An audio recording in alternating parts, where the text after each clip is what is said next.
ಎಷ್ಟು ತಪ್ಪುಗಳನ್ನ ಮಾಡಿದ್ದ. ಅವಾಗ ಒಂದಿನ ವಿಷ್ಣು ಅವ್ರ ತಾಯಿನೂ ವಿಷ್ಣು ಕೇಳ್ಕೊಂಡಿರ್ತಿದ್ಲು.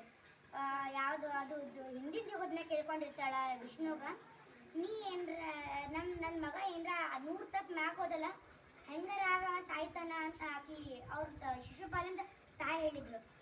ಅವಾಗ ವಿಷ್ಣುನ ಅಂದಿರ್ತಾನ, ನೀ ಏನ್ರ ಶಿಶುಪಾಲಾಗ ಅಂದಿರ್ತಾನ, ನೀ ಏನ್ರ 100 ತಪ್ಪು ಮಾಡ್ದಲ್ಲ, ನಾನು ನಿಂಗೆ ಕ್ರೂರವಾಗಿ ಶಿಕ್ಷೆ ಕೊಡ್ತೀನಿ ಅಂತಂತಾನ. ಅವಾಗ ಶಿಶುಪಾಲ ಅನ್ಕೋತಾನ, ಇವ ಎಲ್ಲ ಸುಳ್ಳು ಹೇಳ್ತಾನ, ಏನು ಮಾಡಲ್ಲ ಅಂತ ಅನ್ಕೊಂಡು 100 ತಪ್ಪು ಆಗಿರ್ತಾವ ಅಂದ್ರೂ ಇನ್ನೊಂದು ತಪ್ಪು ಮಾಡ್ತಾನ.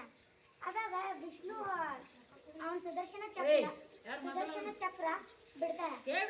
ಸುದರ್ಶನ ಚಕ್ರ ಬಿಟ್ಟಾಗ ಅವನ ಕುತ್ತಿಗೆ ಕೊಯ್ದು ಇದು ಆಗ್ತದ. ಅವಾಗ ಇವ ಸುದರ್ಶನ ಚಕ್ರ ಅವನ ಕೈಯಲ್ಲಿ ವಾಪಸ್ ಬರೋ ಹೊತ್ತಿಗೆ ಅವನ ಕೈಗೆ ಸ್ವಲ್ಪ ಹತ್ತದ ವಿಷ್ಣುನ ಕೈಗೆ. ಅವಾಗ ದ್ರೌಪದಿ ಬಂದು ಆಕಿಂದು ರೇಷ್ಮೆ ಸೀರೆ ಇರ್ತದದು, ಆ ರೇಷ್ಮೆ ಸೀರೆ ಆಕಿ ಹರಿದು ವಿಷ್ಣುಂದು ಕೈಗೆ ಕಟ್ತಾಳ.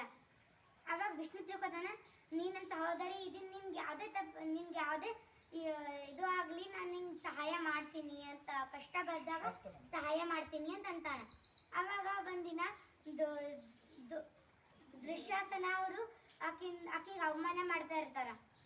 ಅವಾಗ ಆಕಿ ಒಂದು ಕೂಗ್ತಾಳ, ನೀ ನಂಗೆ ಸಹಾಯ ಮಾಡು ವಿಷ್ಣು ಅಂತ.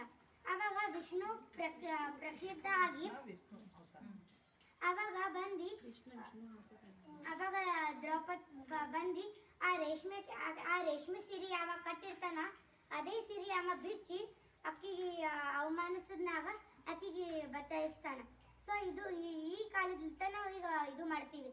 ಇದ್ರಲಿಕ್ಕೆ ಅಣ್ಣ ತಂಗಿದವರಿಗೆ ರಕ್ಷಾ ಮಾಡ್ಬೇಕಂತ ನಾವು ಇದು ಹಬ್ಬ ಮಾಡ್ತೀವಿ. ಧನ್ಯವಾದ.